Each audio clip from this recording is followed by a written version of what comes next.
All right, everybody. Hello, good morning, good afternoon. This is day one of our 5-day blood sugar challenge. Go ahead and say hello in the chat. Let me know that you can hear me and see me. That's always really helpful, so I know I'm not talking to myself. But yeah, this is day one of our 5-day blood sugar challenge. We're going to take a few minutes to hang out together here while we wait for everybody to find us. It often takes a minute for people to do so on day one. But I can see that there are some people here. Hello, Carol and Pamela. Welcome. Yay, we've got Cynthia, Beverly, Janet. Hi, good morning. Good morning or afternoon. I'm on Pacific time. I'm in California. So Connie, Janice. Hi, Janice. Sandra Lee, Peggy, Greg. Hi, Greg. I see some familiar faces here. Tara Lynn, Connie, Robert.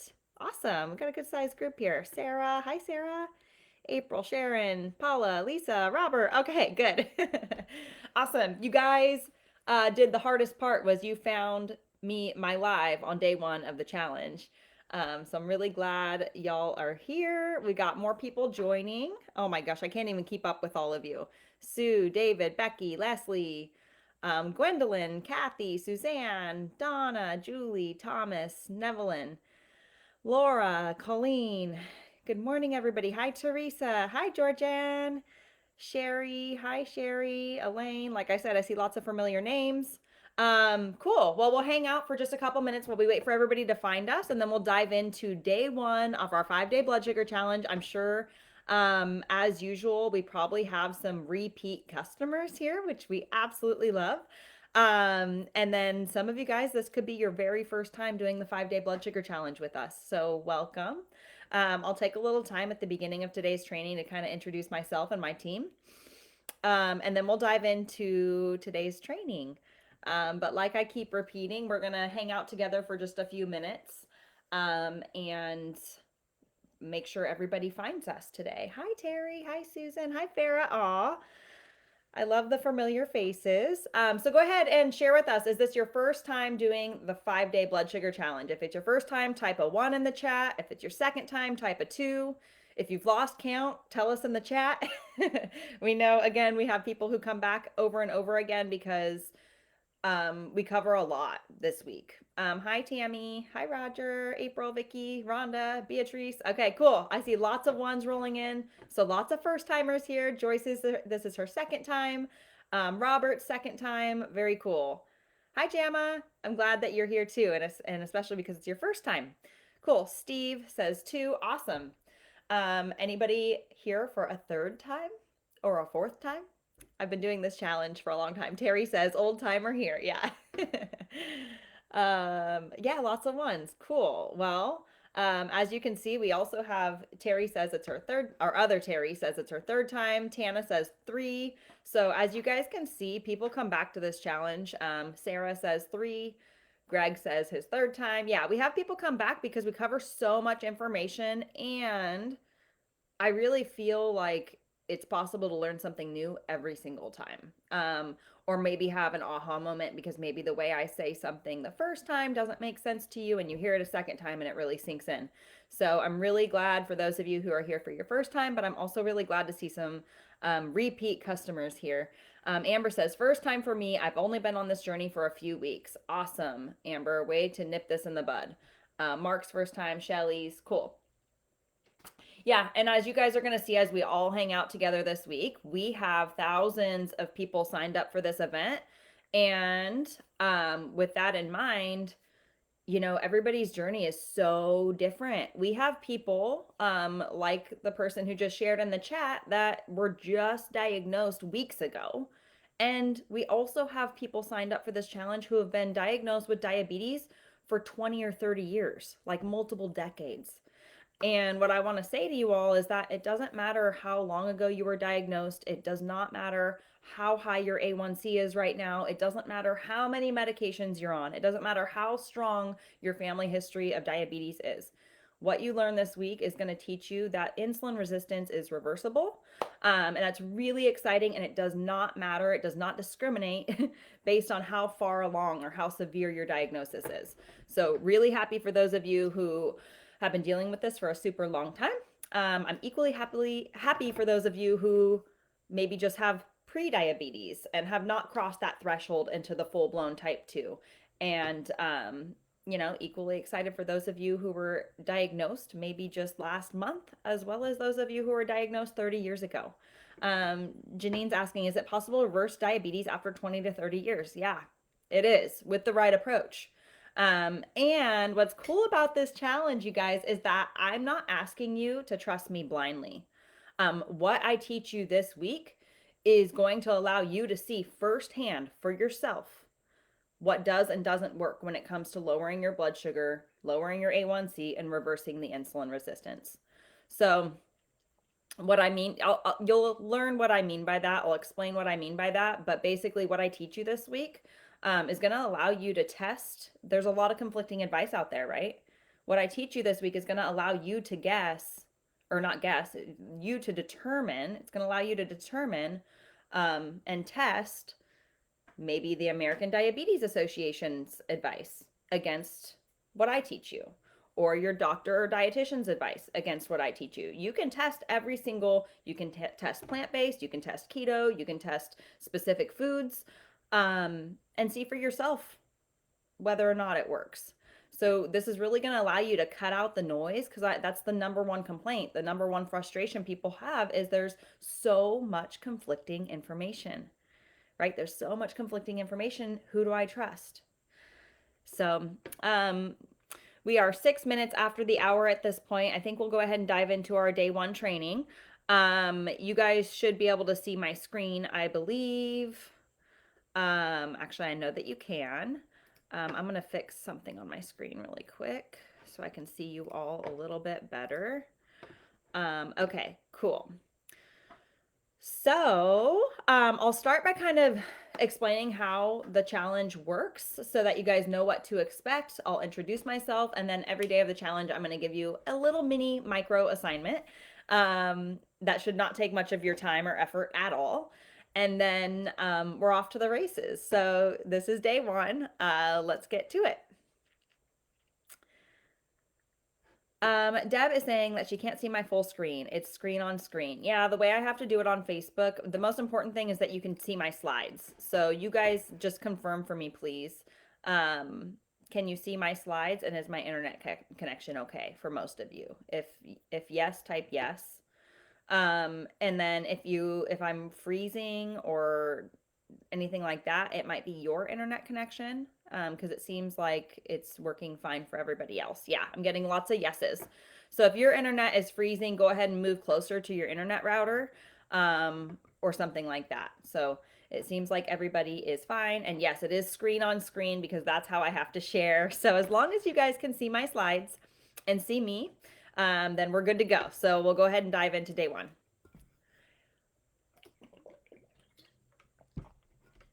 Okay, so this is how the challenge is going to work this week. So basically, I'm going to go live inside of our 5-day challenge pop-up Facebook group at the same time each day for about an hour. So depending on your time zone, like I said, I'm in California. So for me, it's 9 a.m. Pacific time.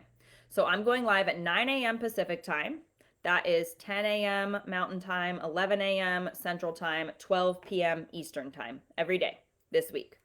So all you have to do is find the 5-day challenge Facebook group at that time each day. And if you don't see me live, refresh the page, because it's possible you joined a few minutes early before I went live. And you should be able to find the day's training just like you're with me here. As far as replays go, replays are available. So if you can't attend live one day, that's no big deal at all. There's 2 ways that you can access the replays. So each day's replay will be pinned to the top of the Facebook group under the featured tab. So at the top of our 5-day challenge Facebook group, you'll see a few tabs. One of them is called featured. If you click on that, you will see the replay for every day. I'll post them under the featured tab as they become available. Also, those of you who actually signed up for this event and are getting my emails, which I think probably 99% of you are, you'll be emailed the replay every single day. Hi, Pat. So yeah, you'll be emailed the replay every single day. So just keep an eye on your inbox, and before the end of the day, I'll be sending you the replays. And then there will also be a daily post inside the Facebook group each day for your assignment. Like I said, I'm giving you a little micro assignment each day. So all I ask you to do for your homework is to drop one comment. Specifically, I'll give you instructions on that, but drop a comment on the day one post for today. Tomorrow, there will be a day two post, and you're just going to drop a comment. That's your micro assignment each day. So hopefully that makes sense. It's really straightforward, as straightforward as possible. You just come to this Facebook group at the scheduled time, 9 a.m. Pacific time, whatever time that is for you each day, to access the live training and hang out with us like you all are right now. And if you can't join live, then go find the replay or keep an eye on your inbox and you will be sent the replay each day. I also put a little note at the bottom of my screen to remind myself to say this. We also really appreciate when you guys help each other find the replays. So we have thousands of people signed up for this event, and my team and I are going to do our best to help direct you all and show up for you all and support you all this week. But if you can help each other, if you see someone in the Facebook group saying, "Where do I find the day one replay?" Tell them to click the featured tab at the top of the Facebook group, and they'll be able to find it there. So that's how the challenge works in a nutshell. Welcome if you're just joining us. I'm seeing more people coming on.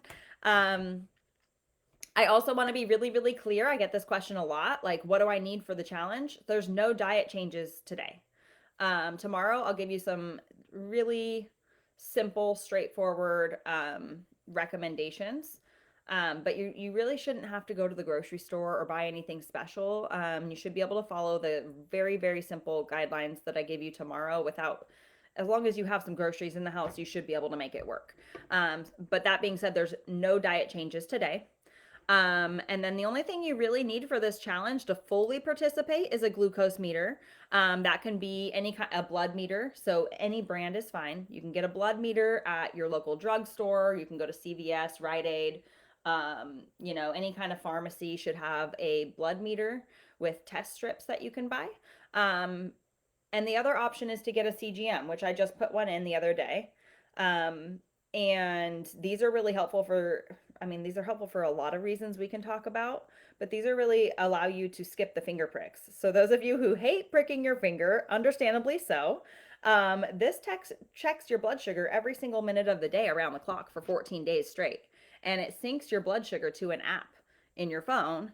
So you can literally watch what your blood sugar is doing around the clock, every hour, every minute of the day. Nancy's asking, I use the Freestyle Libre 3. And I do have a link to, or a discount code to get you a discounted CGM. This is the most cost-effective way to get a CGM. Anyone who's ever worn one, like Rana saying she loves hers, anyone who's ever worn one sings its praises because they are just incredible tools. Even if you only buy a 1 month supply of each sensor again lasts for 14 days.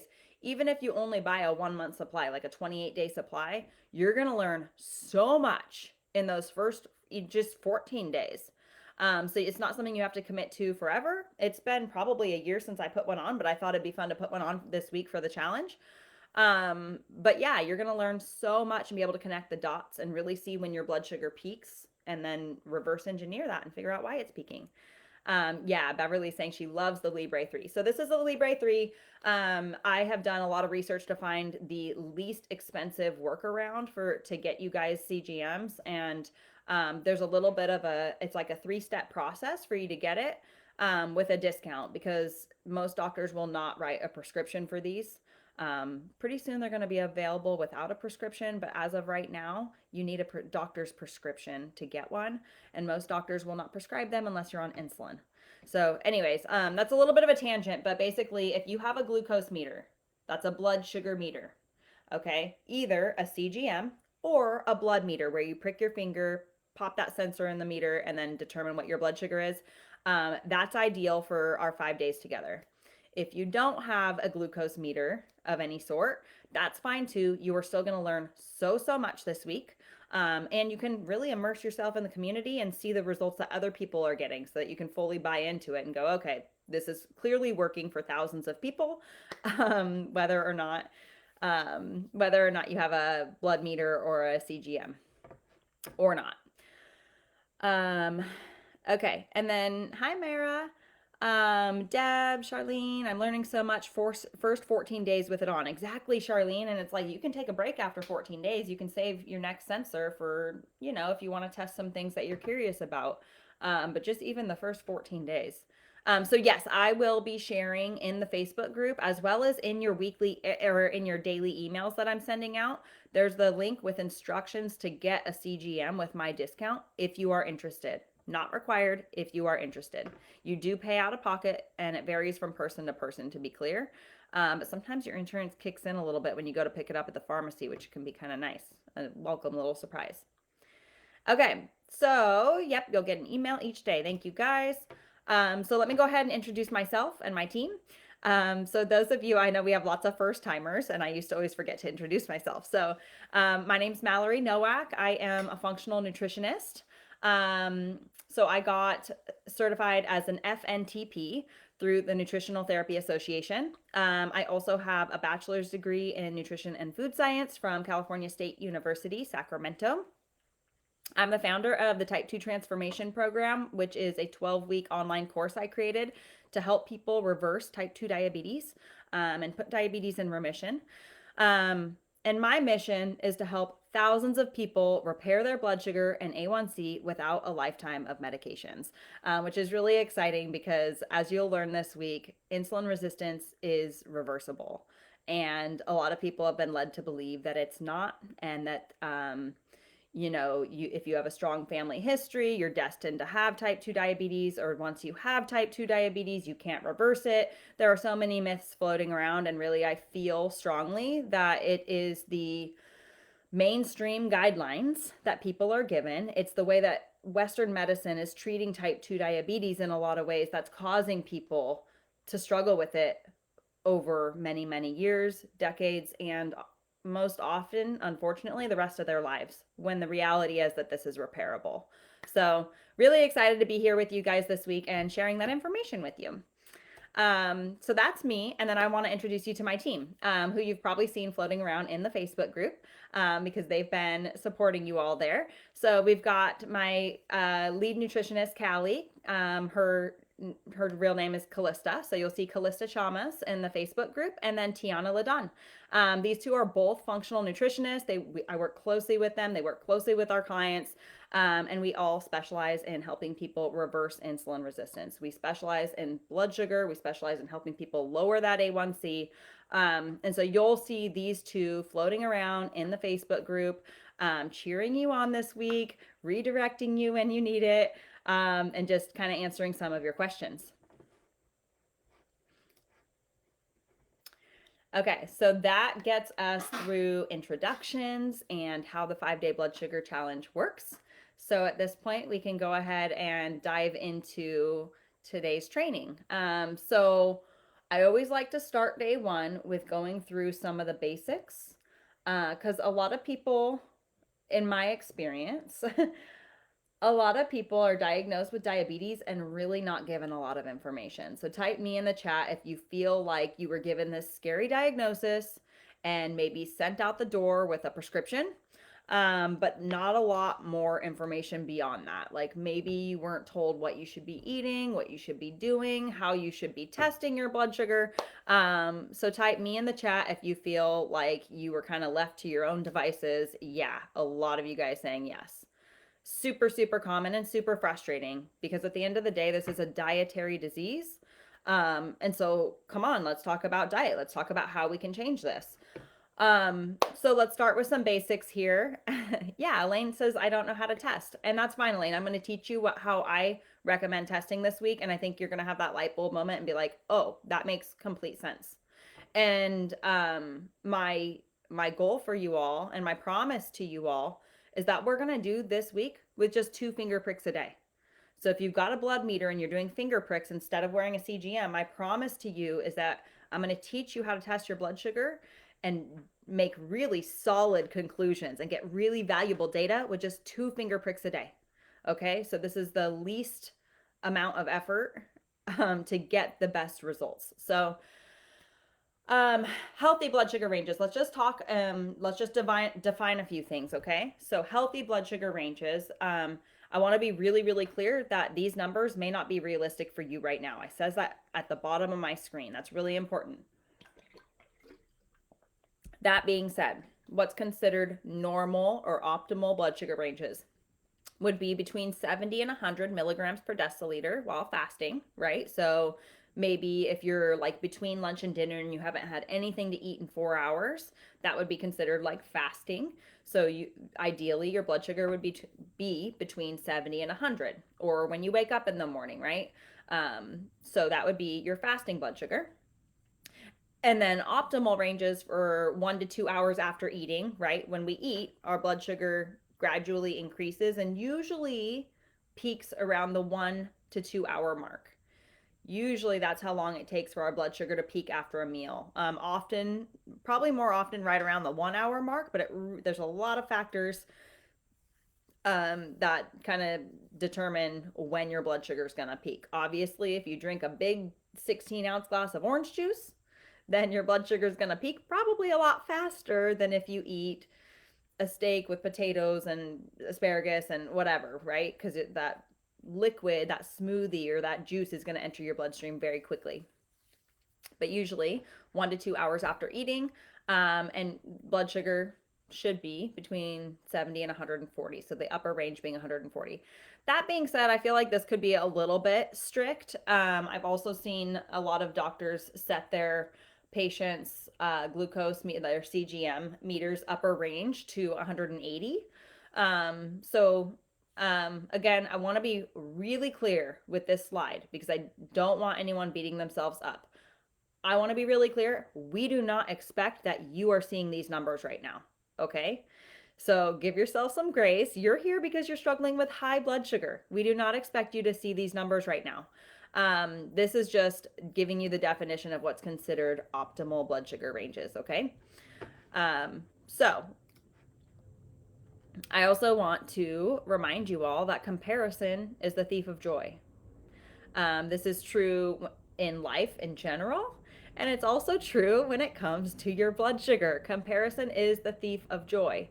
So, like I said, we have people who joined this challenge who were just diagnosed with pre-diabetes last month, right? Freshly diagnosed, not super progressed. Maybe their A1C is only, let's say, 5.9, right? And then we have people who have been dealing with this for 20 or 30 years whose A1C is almost off the charts. Maybe their A1C is 12.5. Okay? So we've got people all along the spectrum, and I really want to remind you all to please not compare yourself to anyone else. Compare your numbers are your numbers. And we're going to focus on getting your numbers down by tomorrow. So that's super, super exciting. But again, if your blood sugar is hanging out in the 300s, please do not compare yourself to someone saying I'm going in and out. If your numbers are in the 300s, though, please don't compare yourself to someone whose blood sugar readings are in the low 100s, right? Did I cut out for everybody? I see Laura saying that I cut out. And then Kat is asking me to repeat the numbers. Can you guys type yes if you can hear me okay? I'm hoping my, okay. She's fine for me. Okay. No cutout. Okay, good. So I think if your internet's cutting out, it might be your internet and not mine because it sounds like everyone else is saying that I'm clear. Okay. So, okay. I'm getting mixed reviews, but I think some of you guys maybe need to move closer to your internet routers. And then I did see somebody ask me to repeat the numbers one more time. And so for those of you who I did cut out and want a little repeat, also guys, you can always take a picture of your screen or take a screenshot if you're watching from your phone. If there's any slides that you want to remember, you can take a picture while I'm talking here. But yeah, just to define the healthy blood sugar ranges while fasting, these are optimal ranges, would be between 70 and 100 milligrams per deciliter. And then after a meal, 1 to 2 hours after a meal when your blood sugar peaks, we're expecting to see blood sugar anywhere between 70 and 140. That being said, again, super cute. I keep repeating this, but it's really important. These numbers are not realistic for you yet. If you're here, it's because your numbers are higher. If you're here, you're seeing higher numbers, and that's perfectly fine. That's why you're here. That's why we want you here. That's what we're working on this week. So, okay. Okay, and again, comparison is the thief of joy. You know, if you're seeing blood sugar ranges, again, here's an example. If your blood sugar is 250, hanging out in the high 200s, mid to high 200s, please don't compare yourself to that person who just was diagnosed with prediabetes last month and they're here and they're seeing blood sugar in the, you know, 140s, 150s. That's not a fair comparison.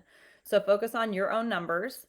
Our goal is to help you all get your blood sugar down wherever you're at by day 2. So by tomorrow, we can all be celebrating those blood sugar readings together, which is super, super exciting. Okay, so a lot of you guys signed up for this challenge because one of the things I promised to talk about and teach about is why your blood sugar can be so high in the morning when you haven't eaten for 8 or 10 or 12 or however many hours, right? And I know that that's a big source of frustration. I know a lot of doctors actually ask you to test your fasting blood sugar first thing in the morning, like before breakfast, for example. I know a lot of times, actually most of the time, when you guys go in to have your labs drawn, they take your fasting blood sugar. They ask you to come in fasted early in the morning and they take your blood sugar. And so it's a very common source of fear, frustration, stress, and confusion to see your blood sugar so high in the morning when you haven't eaten since dinner the night before. So I'm going to talk about why this happens. So I'll explain why this happens. This is called dawn phenomenon. And basically what's going on is that morning number is dictated by hormones, not food. Specifically, it's dictated by a hormone called cortisol. So when we hear the word cortisol, we tend to think of it as a stress hormone. But the truth is that cortisol has some very beneficial roles in the body as well. Cortisol, it is a stress hormone, right? So when we're stressed out or agitated or scared or in an argument with somebody or anything stressful, have work deadlines, when we're stressed, cortisol rises. But guess when else cortisol rises? Cortisol peaks every single day on a 24-hour cycle. It peaks in the morning. And part of what cortisol does is it takes sugar out of storage in your body and puts it into your bloodstream to give you a burst of energy. Why does this happen? Why does this happen when we're stressed out? Well, it's our body's innate fight or flight nervous system. If we historically, the human species and other animals, historically, when we're in a fight or flight situation, we need that burst of energy, right? And so cortisol comes out and adrenaline, right? Cortisol and adrenaline are those stress hormones that come out and give us that burst of energy, give us that spike in blood sugar so that we can fight, flee, or freeze in those stressful situations. But cortisol also peaks every single morning reliably to give us a burst of energy to start our day. So this is called the circadian. This is part of the circadian rhythm. It's our body's 24-hour biological clock. The circadian rhythm is a very real thing. It's a Nobel Prize award-winning discovery.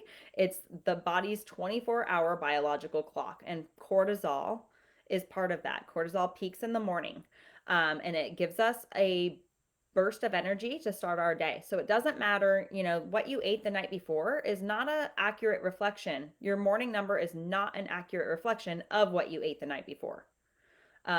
What happens in the morning, what raises your blood sugar in the morning is more related to cortisol peaking in the morning. So the way I like to explain it, a good way to think of it is cortisol is Mother Nature's cup of coffee. It's that cup of caffeine in the morning intended to give you some energy to start your day. And then you get up and you start moving and your blood sugar continues to rise because cortisol continues to rise.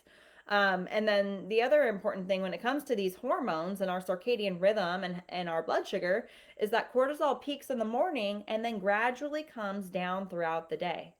And then the opposite hormone, it's an opposite in a lot of ways anyway, is melatonin. We think of melatonin as the sleepy hormone, right?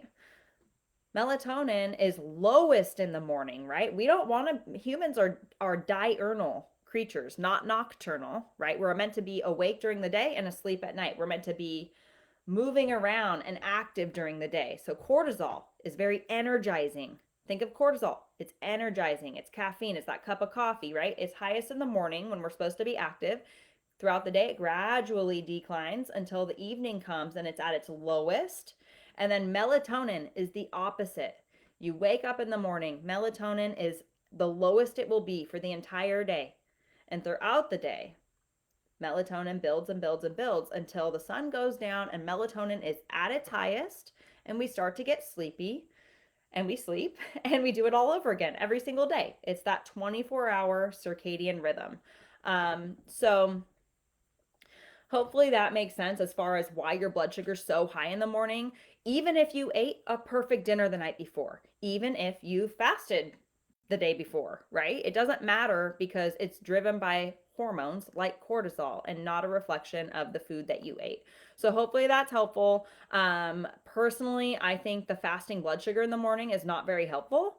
It's not something I recommend stressing yourself out over. In fact, a lot of my clients choose to discontinue testing their blood sugar first thing in the morning because there's not a whole heck of a lot you can do about your fasting blood sugar other than play the long game, reverse the insulin resistance, and that number will come down. So I'd also want to be clear that while your blood sugar could be high in the morning from the dawn phenomenon, the cortisol, right? This is a reflection that you're dealing with insulin resistance. So someone who does not have insulin resistance. So for example, me, I have no history of diabetes. I saw someone ask that earlier. So the answer is no, I don't have diabetes. And I have no history of diabetes. So someone like me who does not have insulin resistance, I still have cortisol peaking in the morning. I'm a human. I have that 24-hour biological clock, that circadian rhythm, just like all of you. All of us have it. So cortisol, I guarantee, still peaks in the morning for me, and it still pulls sugar out of my liver, out of my muscles. It pulls sugar out of storage and puts it into my bloodstream. But the difference is I'm not insulin resistant. So if I check my blood sugar when I wake up in the morning, my blood sugar is under 100, right? Versus someone who has insulin resistant is going to wake up in the morning, test their blood sugar, and it's going to be over 100, right? But again, I don't think that's necessarily something we should be focusing on. I think for a lot of people, it's a source of stress and it really starts your day on the wrong foot for a lot of people. So if you wake up in the morning and prick your finger and it's 170 or 210 or 300, I know that could be really frustrating for you, but what are you going to do about it? It's not a reflection of dinner from the night before. So I say stop beating yourself up about it. Focus more on your daytime numbers, which is what we're going to teach you to do this week. So the only exception, and I will make this disclaimer, the only exception I think that it really is appropriate and important for someone to test their blood sugar in the morning is those of you who are on really heavy duty medications that put you at risk of hypoglycemia or low blood sugar. If you're someone who's at risk of low blood sugar, maybe you're on long-acting insulin or glipizide or glimepiride or some of these medications that can really shoot your blood sugar too low, then it does make sense to test your blood sugar often, like right before bed and first thing in the morning to really ensure that you're not dangerously low. But otherwise, for the rest of you guys, why? Why test first thing in the morning? What are you going to do about it other than let it start your day on the wrong foot? And instead, I say focus on your daytime numbers. Like I said, we're going to teach you how to do that with just 2 finger pricks a day. Okay, so I hope this makes sense. You guys type yes in the chat if the dawn phenomenon conversation makes sense, or if you guys have follow-up questions. I can take another minute on this slide. But again, that morning number, just really not that helpful, can be a source of discouragement. The other thing I want to say about it is it's the last number to come down. Okay, you guys are saying yes, this makes sense. So keep this in mind. That fasting blood sugar in the morning is the very last number to come down. So what I mean by that is your daytime numbers are going to come down like tomorrow. Like our goal is tomorrow. We already get you guys daytime numbers that you're like, wow, I'm kicking butt. But that morning number is really slow to drop. And then even your A1C often will come into the normal range before your fasting blood sugar in the morning. So what I mean by that is I have dozens, maybe even hundreds. I've worked with dozens for sure of people who have successfully gotten their A1C, which is the 3 month average of your blood sugar, who have successfully gotten their A1C under 5.7, completely out of the danger zone, not even considered pre-diabetic, right? They've gotten their A1C under 5.7 and they still struggle with a high fasting blood sugar. That's not to say it hasn't come down, it's improved, but it's still high. It's still over 100. So just be really, really patient with this number, and definitely don't draw any conclusions about your progress based on your fasting blood sugar. Okay, you guys are saying that. It's nice to know. Okay, good. Yeah, I just see so many people focusing too much on that. Yeah, and Mara's sharing that it took her 10 months for her fasting blood sugar to consistently be in the 90s while her A1C was 5.4. 10 months, she says. Yeah. So 10 months it took Mara. And for a lot of people, it's even longer. It took Mara 10 months having an A1C of 5.4, which is like an optimal, a beautiful A1C, non diabetic, not even pre diabetic. And she still continued to see high fasting blood sugar numbers. Yep. And Robert saying my blood sugar is in the normal range now, but my A1C is still in the pre diabetic range. Well, great. Then, I mean, we can expect that as your blood sugar continues to normalize. And also for people like Robert who are saying, like, my blood sugar's in the normal range now, but my A1C is still a little bit high, right? Get that CGM. I think that would be a great next step for you. So you can really see, because if you're relying on finger pricks, that's just a snapshot in time. If you test your blood sugar 2 times a day, that's a snapshot in time. When you prick your finger, that's what your blood sugar is. This is going to tell you what your blood sugar is every single stinking minute of the day for 14 days. So it's an incredible, incredible tool. Okay, so you guys say that this dawn phenomenon thing makes sense. I always like to cover that on day one because I think that's why a lot of people sign up for this challenge. Like they're so confused and frustrated, and their doctors are often telling them to focus on their fasting blood sugar first thing every morning. And so that's my thoughts on it. I'm not telling you to go against doctor's orders if your doctor really wants you to test first thing in the morning. But if you can, instead of beating yourself up, just take it with a grain of salt and move on with your day and focus. Now you have the information to know that you should be focusing more on your daytime numbers instead. I feel like there was one more thing I wanted to state about the fasting blood sugar. The main one was that it definitely is the last number to come down. Maybe I'll think about it here in a minute. But anyways, I'm glad that that made sense for you all. Oh, another question. I know. Another question I sometimes get when I'm doing this challenge is people will say, well, how do I lower my cortisol so that I don't have the dawn phenomenon? And I want to be really, really clear about this. We don't need to lower your cortisol. We're supposed to have high cortisol in the morning. It's as natural as having high melatonin at night. It's beneficial. So the goal is not to hinder cortisol in the morning. It's not to lower our cortisol in the morning. Our cortisol is supposed to peak in the morning. That's a biologically appropriate thing that's happening in your body. We want that. In fact, when people, for example, when people work graveyard shifts, right? Shift workers tend to have a flip-flopped circadian rhythm. It's all messed up. It's all screwy. Again, humans are diurnal creatures. We are not nocturnal creatures. We are meant to be awake during the day and sleep at night. So Jill, yeah, I'm speaking about this right now. She says, what if I have high cortisol at night? Then you have a flip-flop.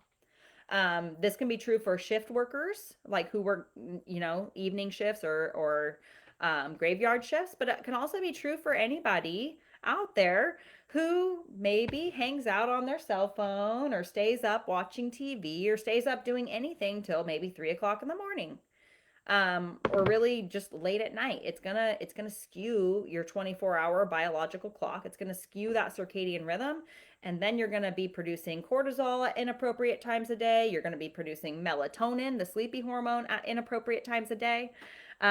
So what you can look into if you're in that position, this is completely off topic, kind of off topic, but what you can look into is doing a circadian rhythm reset.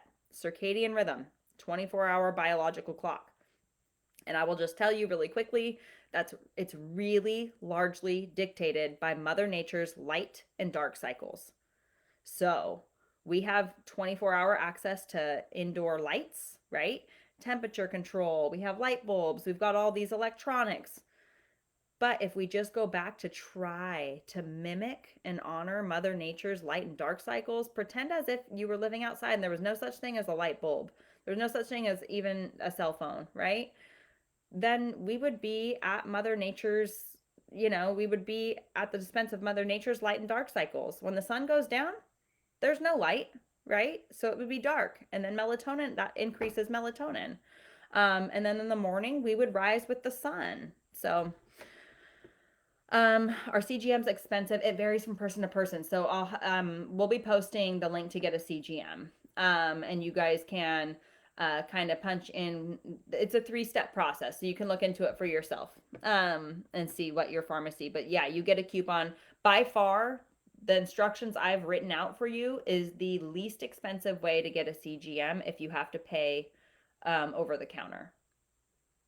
So I've looked into it quite a bit, and if your doctor will not write you a prescription, this is the least expensive workaround. I feel like for me, I usually end up paying out of pocket about $140 for a 1-month supply. So no, they're not cheap. They are incredibly valuable. And if there was one investment, if there was one single tool that I recommended everybody with diabetes invested in, it would be a CGM, even if only for a 1-month supply. So, okay.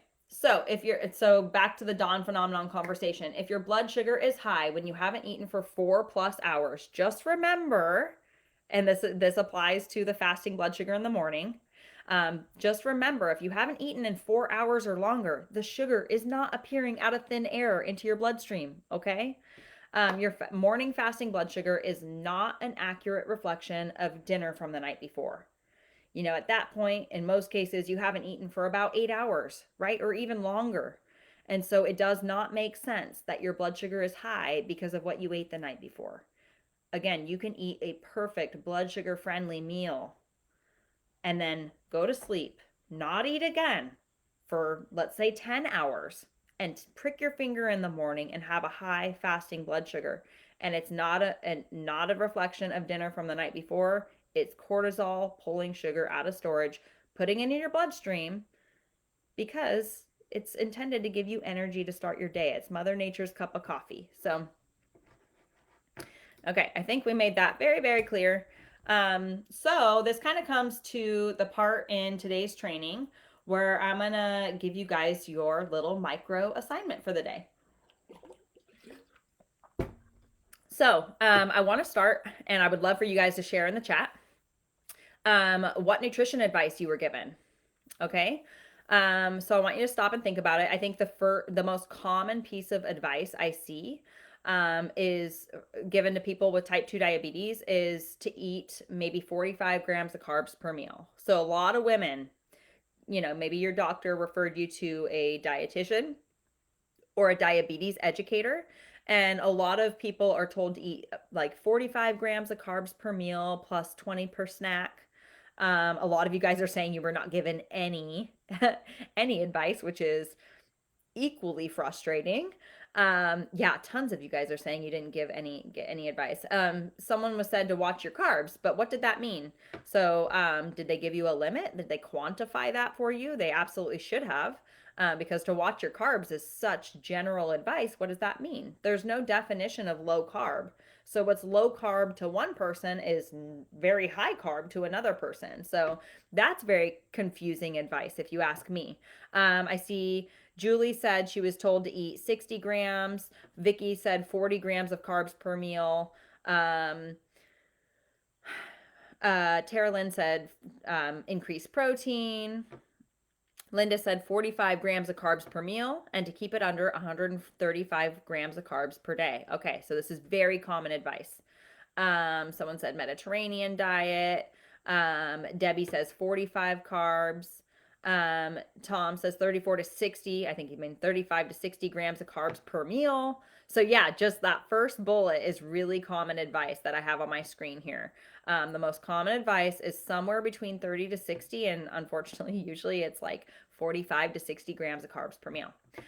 So if that's the advice you were given, then what you're going to do today is you're going to test a meal that has approximately, 45 grams of carbs or whatever it is you were told. So if you were told 60 grams of carbs per meal, I want you to sit down today and eat a meal. I'm going to give you instructions on how to test your blood sugar to do this. I'll do that in just a minute, but I want you to test a meal today with the 60 grams of carbs or the 45 grams of carbs or whatever it was you were told.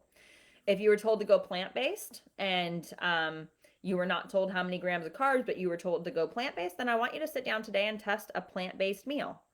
So maybe that's a quinoa bowl. Maybe that's a rice and beans and veggies bowl. Maybe that's a bowl of oatmeal.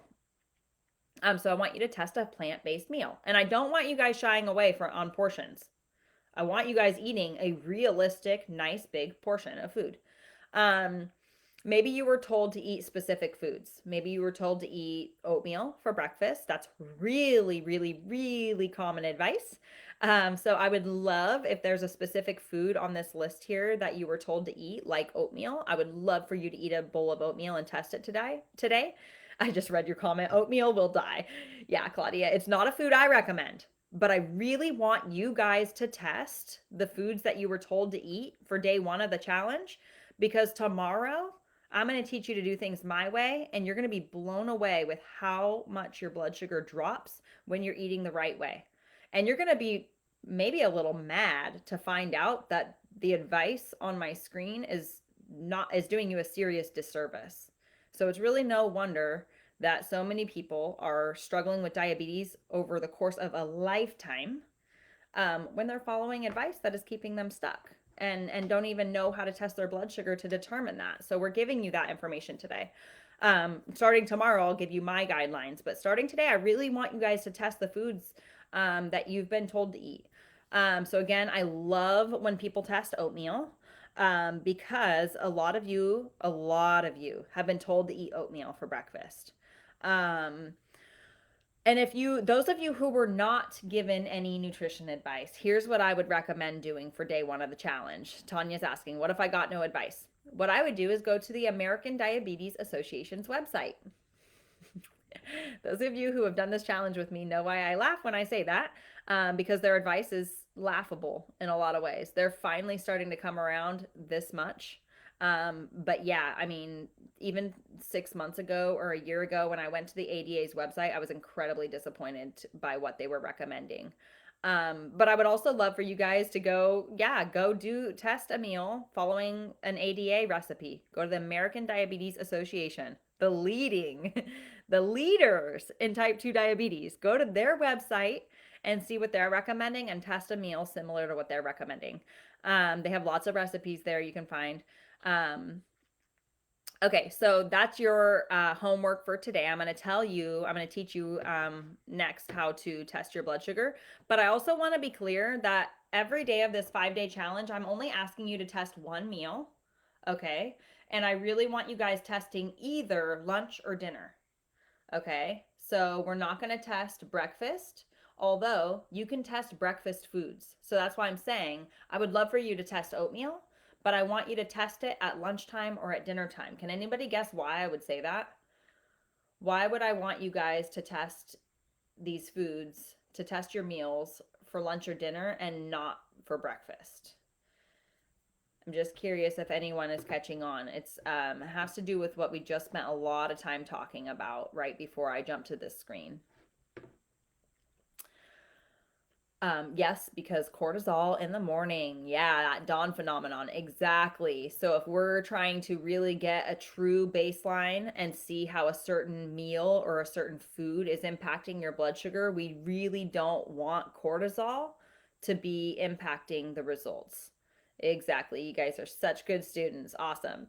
So yeah, so we're not going to test breakfast time, but you can test breakfast food. So I would love for you guys. I mean, yeah, for today, for example, if you were told to eat oatmeal, have a bowl of oatmeal for lunch or have a bowl of oatmeal for dinner. That's perfectly fine. Then we can get a true baseline. So here's how I recommend testing your blood sugar and how you're going to be doing it this week for this challenge. I think after you do it a time or two, you're going to see why I recommend doing it this way. Yeah, Janice, you could test potatoes for day one. Absolutely. Yeah. I mean, and a lot of people, I see lists floating around I see recommendations for people with type 2 diabetes, and I see sweet potatoes on the list all the time. I see quinoa on the list all the time, rice and beans, oatmeal. So yeah, feel free to test any of those foods. Um, okay, but this is how I want you to test your blood sugar. So again, for the sake of this week, we are only asking you to test your blood sugar 2 times a day. So if you are pricking your finger, that's 2 finger pricks. If you're wearing a CGM, you could just watch your blood sugar the whole time and see what's going on. But basically, the way you're going to do it. So let's say you want to test your lunch today. So what you're going to do, step 1, is to test your blood sugar immediately before lunch or dinner. This is your baseline number. Okay. So this could be considered your pre-prandial number. It's before that meal. This is your baseline number. You could also call it your baseline number, is what I mean to say. And this is like immediately before your first bite of food. And here's the thing, our blood sugar, it's not flatlined between meals. It bops around all day. So really, you really want to test it immediately before your first bite, okay? So you're sitting down, you're about to dive into lunch, you test your blood sugar, that's your baseline number. Then you set the timer on your clock and you test your blood sugar again in about, it says on my screen 90 minutes, but realistically, anywhere between 60 and 90 minutes later. This is your post-meal number, also known as your postprandial number, okay? The reason we say 60 to 90 minutes is that when you eat, we're looking for the peak. We want to see your blood sugar before your first bite of food, and then we want to see where your blood sugar peaked at its highest from that meal, okay? And that usually happens within 60 to 90 minutes after you eat. So that's step 2. You wait for, and that's from your first bite of food. Okay. You start the timer when you start eating your meal, and then you test again 60 to 90 minutes later. This is your postprandial or your post meal number. And then step 3, you subtract your baseline number, your before number, from your post meal, your postprandial number. Okay. So simple math. And this is how many points that specific meal raised your blood sugar. So I see lots of questions rolling in. I want to give you guys a couple examples of what we're doing here, and I'll keep them really simple. And the answer to taking your medications, yes, please continue taking your medications as prescribed. I'm not a doctor. I can't give medical advice. And so you will want to take your medication as prescribed. If you're on insulin, your insulin needs might be reduced by tomorrow when I give you my guidelines. That's not uncommon. So you should be taking your insulin on a sliding scale. Your doctor should have instructed you how to do that, meaning you take your insulin based on what your blood sugar is, instead of taking the same dose every single time. But yeah, continue taking your medications this week. We are not doctors, and so we cannot give you medical advice as far as that goes. And if you see low blood sugar readings, you need to treat those by, guess what? Eating carbs. So if you see low blood sugar this week, 1, know that means that our approach is working, which we're going to teach you tomorrow. So first of all, give yourself a pat on the back because you lowered your blood sugar so much that now you're probably over medicated. But you do need to be safe and treat those low blood sugar readings with some carbohydrates to bring your blood sugar back up. That's only a short-term solution. It's not a long-term solution. So, okay. So again, you're going to test your blood sugar immediately before, let's say lunch today. So let's talk through an example. let's say for simplicity's sake, you sit down for lunch today and your blood sugar is 180. Okay. Like you sit down, you have a nice bowl of oatmeal with some blueberries on it or whatever, however you do up your oatmeal. Okay. You sit down for lunch, you have a big bowl of oatmeal with blueberries, and you test your blood sugar before your first bite, and it's 180. You eat your bowl of oatmeal, you start the clock for 60 minutes later. Okay. 1 hour later, you test your blood sugar again, and now it went from 180 to 250, let's say. 180 to 250. So you do the math. What is 250 minus 180? 70, right? So now we know that that bowl of oatmeal raised your blood sugar 70 points. Another example, someone maybe who's hanging out with us this week that has lower blood sugar. So let's say you sit down for that same bowl of oatmeal with blueberries today and you prick your finger before your first bite and your blood sugar is 140. And then 60 minutes later, you test again and it goes from 140 to 190. Okay, so 190 minus 140, your blood sugar went up 50 points. And so all I'm asking you guys to do for day one is to test your blood sugar before and after your meal. So right before your meal, immediately after, you do that math. And then what you're going to do is you are going to find the day one post. It's going to look like this. Okay. And you're going to drop a number on the day one post. You're going to tell us how much your blood sugar rose for day one. Did it rise 50 points? Did it rise 70 points? Did it rise 110 points? We're going to see all kinds of numbers today. But again, you guys are not following the recommendations I'm going to give you. I'm going to give you my recommendations tomorrow. Today, you're just going to follow the advice you've already been given from your doctor, dietitian, diabetes educator, the American Diabetes Association, whatever advice you've been given, or if you weren't given any, maybe you want to test something that you typically eat because you thought it was healthy. So that's what we're doing for day one. 60 minutes or 90 minutes after that meal to test, Leslie's asking. It's really hard to say. It's somewhere between 60 to 90 minutes. Choose what works for you. I would say closer to 60 rather than 90. I know on my screen it says 90.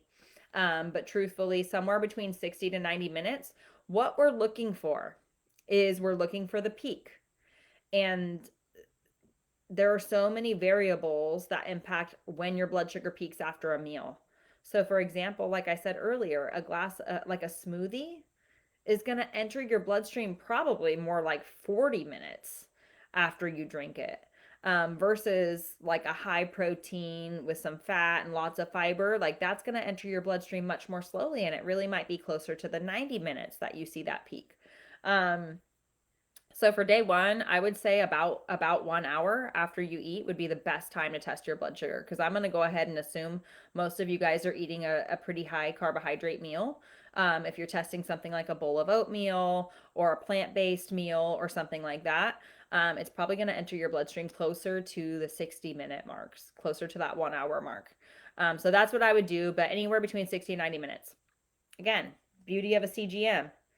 You can see the peak. So you can watch in your phone as your blood sugar climbs and as it starts to come back down. So you can go, oh, that meal, my blood sugar peaked at 72 minutes. And maybe my next meal, my blood sugar peaked at 65 minutes. And another meal, your blood sugar peaks at 83 minutes, right? So the only way to do that is to wear a CGM. Otherwise, we're kind of making an informed guess, right? We're making an informed guess about when our blood sugar is going to peak. It's going to be somewhere between that 60 and 90-minute mark in most cases. And thank you guys so much for answering each other's questions in the chat. I know there's lots of questions rolling in. So thank you, Sarah and Terry and everybody who's sharing information with each other in the chat here. I saw John answering questions too. So, okay, so that's how we test our blood sugar. I hope that's really clear. You guys are saying this is excellent information. I'm really glad. That makes me happy. And this is just day one. We have so much more to cover. I'm so excited for the next few days.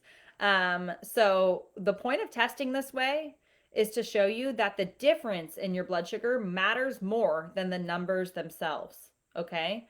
So what I mean by that is how much your blood sugar rises from before you eat to when it peaks from your meal. That matters so much more than the fact that, someone here starts with a blood sugar in the 200s. We're taking your baseline numbers off the table for the sake of this challenge. We're taking that off the table. And we're focusing on eating in a way that doesn't cause your blood sugar to spike these big peaks and valleys.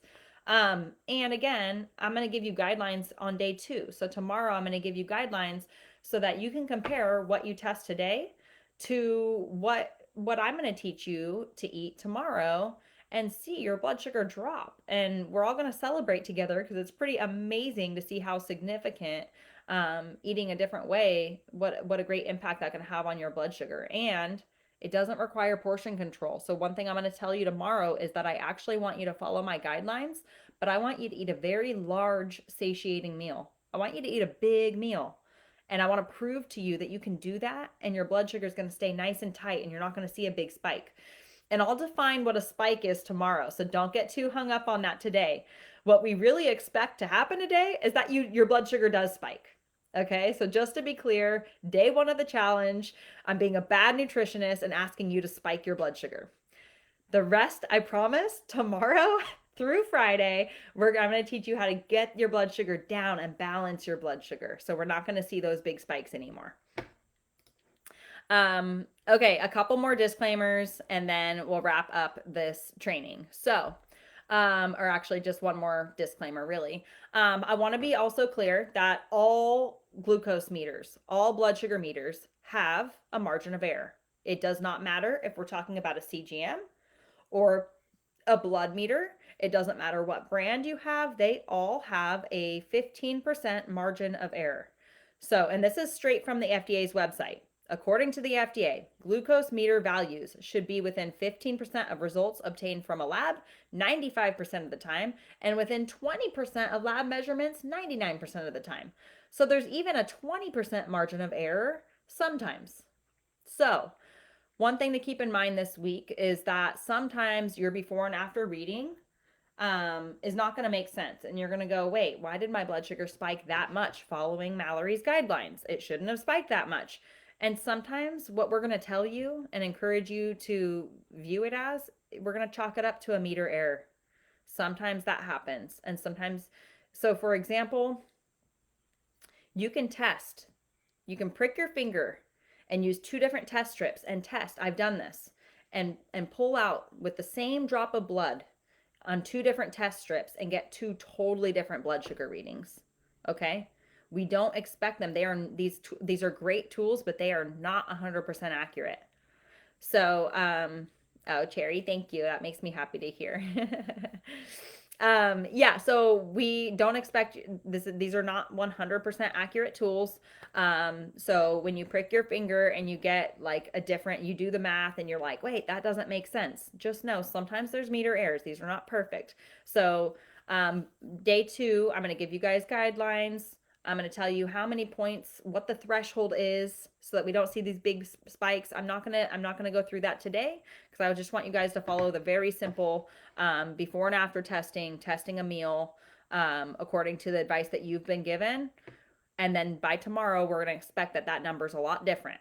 Now, in the day 1 post, it looks like this. It's already up in the Facebook group. This is where you're going to do the math and drop your number. So we don't need to see, okay, to be clear, we do not need to see your before and after numbers. You don't have to share that with us. Just do the math for us and drop the number in the chat.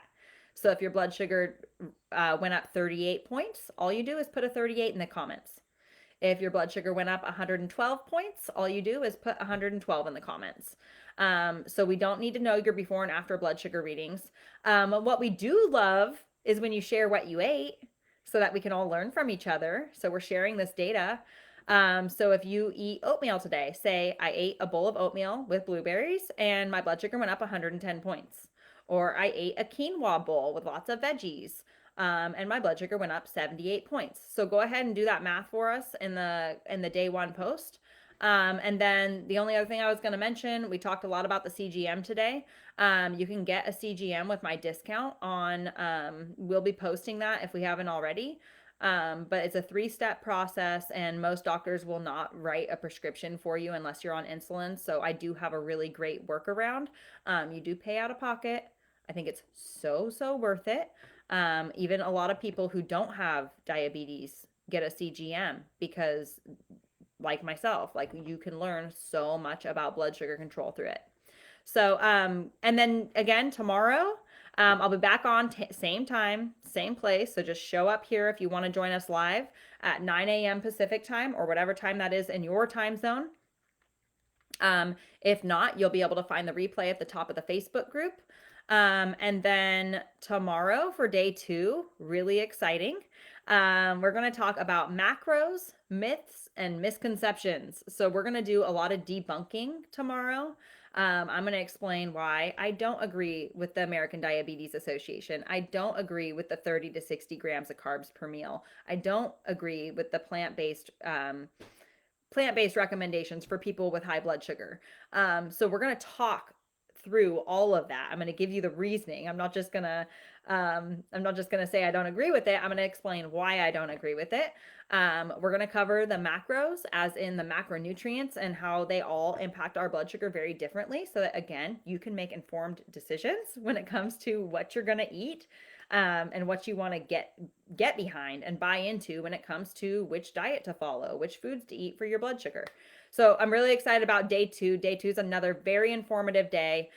We are just getting started here. Really fun hanging out with you all. And I will also say most of our days are right around the 1 hour mark for the live trainings. A couple of them might be a little under. So if you are someone who's interested in, really carving out the time for this, that's about how much time you can expect to spend with us each day. All right, you guys, I'm really glad you all enjoyed. I enjoyed hanging out with you too. Thanks for being a very engaged and fun audience. And we'll see you over in the Facebook group. We'll be keeping an eye on those the day 1 post and seeing your results rolling in today. Have a great rest of your day, guys.